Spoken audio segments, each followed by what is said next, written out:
हम लोग इकट्ठा हुए हैं कॉस्ट पढ़ने के लिए, है ना। Cost FM IPCC first group में कॉस्ट एफएम एक पेपर है, ठीक है। 100 मार्क्स के पेपर है बच्चे। इसमें कंटेंट्स क्या है? Cost and FM, cost and FM 100 marks, 100 marks, ठीक है। इसमें 50 मार्क्स का कॉस्ट होता है, 50 मार्क्स का कॉस्ट और 50 मार्क्स का एफएम होता है बच्चे, ठीक है। तो आइए सबसे पहले कॉस्ट के कंटेंट देखते हैं, कॉस्ट में क्या हमें पढ़ना है। तो फर्स्ट ऑफ ऑल कॉस्ट का content.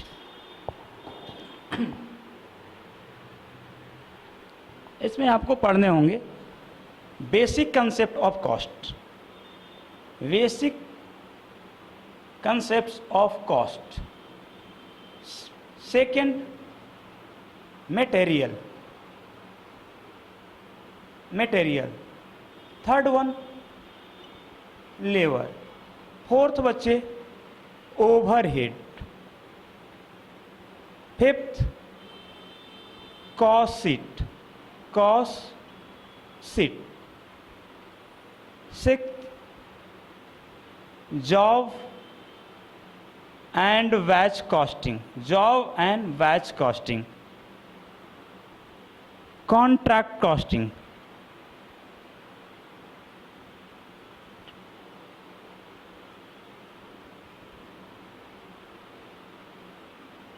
Process costing.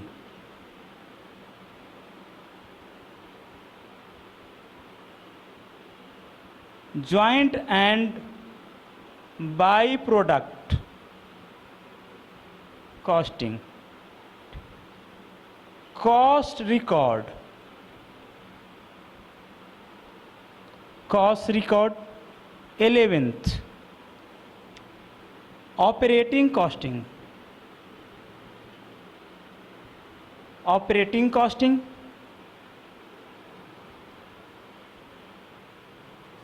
Reconciliation,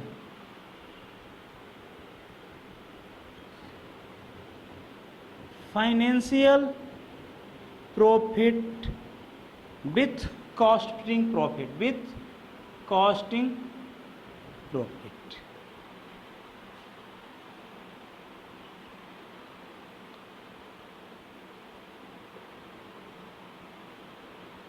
marginal costing, standard costing.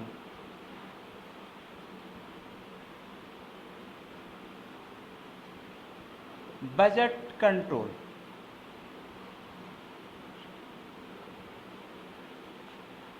ठीक है, इतने टॉपिक आपको पढ़ने बच्चे। ये आपके कॉस्ट के कंटेंट्स हैं। इसमें से देखिए वेटेज क्या है, इसका वेटेज है 5 to 10 मार्क्स, 5 to 10। उसके बाद यहाँ से यहाँ तक की वेटेज है, इसकी वेटेज 30 to 35, 30 to 35। इसकी कॉस्ट है 10 मार्क्स, 10 to 15। ओके बच्चों, आइए अब first of all first chapter start करते हैं। कॉस्ट क्या होता है?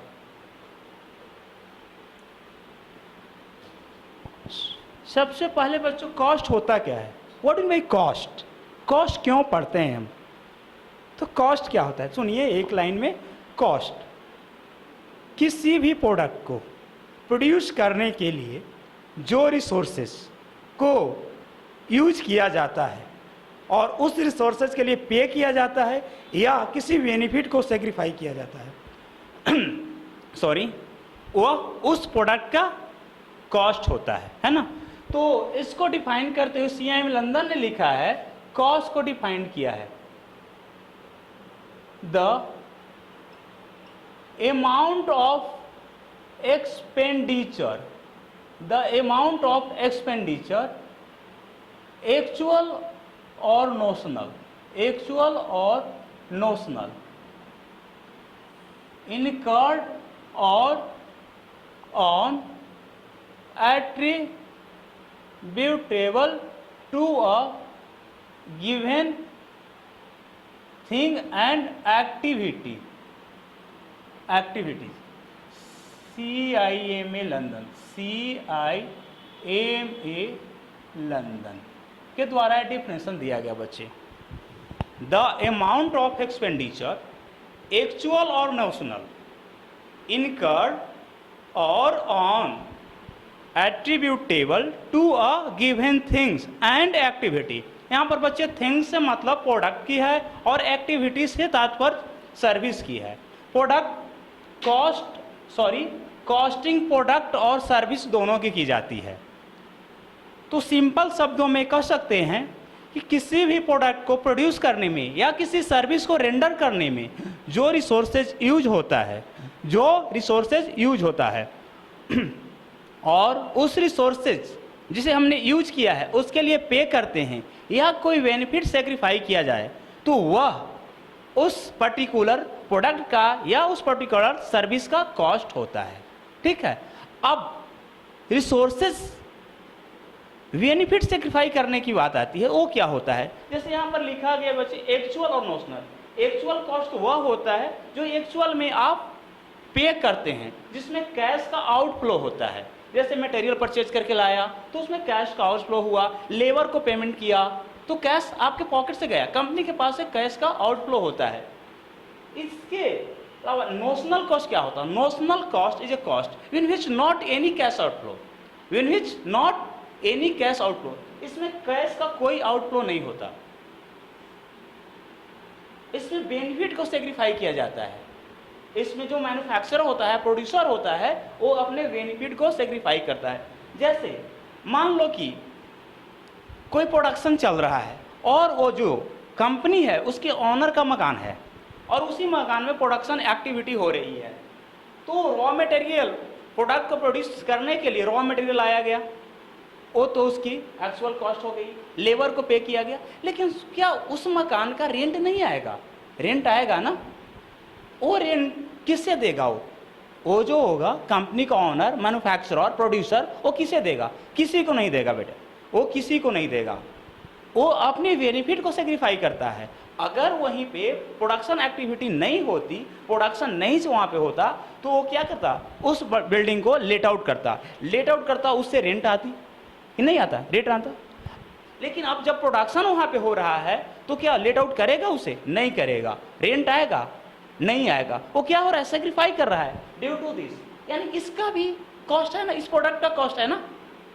वो जो सेक्रीफाई कर रहा है क्यों कर रहा है? इस प्रोडक्ट के लिए, तो वह इस प्रोडक्ट का कॉस्ट है। ठीक है, इसमें किसी प्रकार का आउट नहीं होता है। तो एक सिंपल लाइन में लिख सकते हैं, notional cost is a cost in which not any cash outflow, which is not any cash outflow but it has monetary value. For example,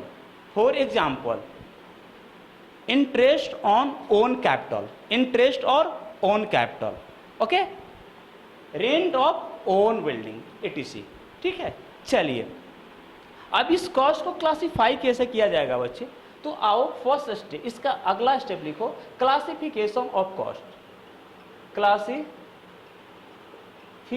of cost. देखो एक टेबल है, बना लो। कैसे करते हैं हम? पहला according two elements. Cost element क्या होते हैं बच्चे? मटेरियल, लेबर और एक्सपेंसेस। चलो first according two elements,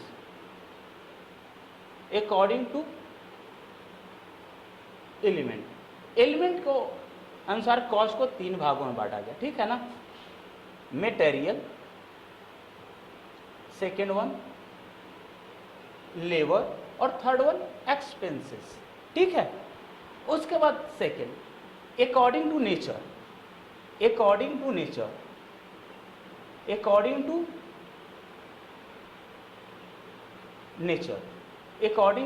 nature के अनुसार भी कॉस्ट को 2 भागों में बांटा गया, डायरेक्ट कॉस्ट और indirect cost. Third one according to behaviour,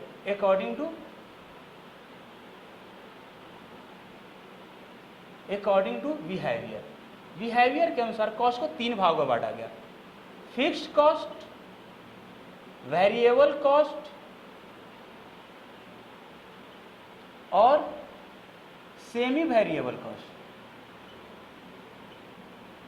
फिर आगे इसी कॉस्ट को आगे ले आओ और इसको फिर से क्लासिफाई किया गया according to function. Fourth one, according to function. इसमें कॉस्ट को क्लासिफाई किया गया factory cost, factory cost,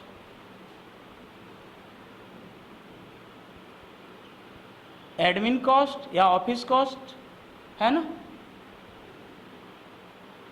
selling S and D cost, selling and distribution cost, और last one research and development cost, R and D cost. Okay, उसके बाद fifth बच्चे, fifth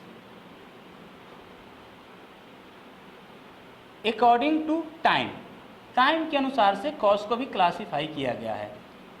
historical cost और predetermined cost, historical cost और predetermined cost, predetermined cost, ठीक है।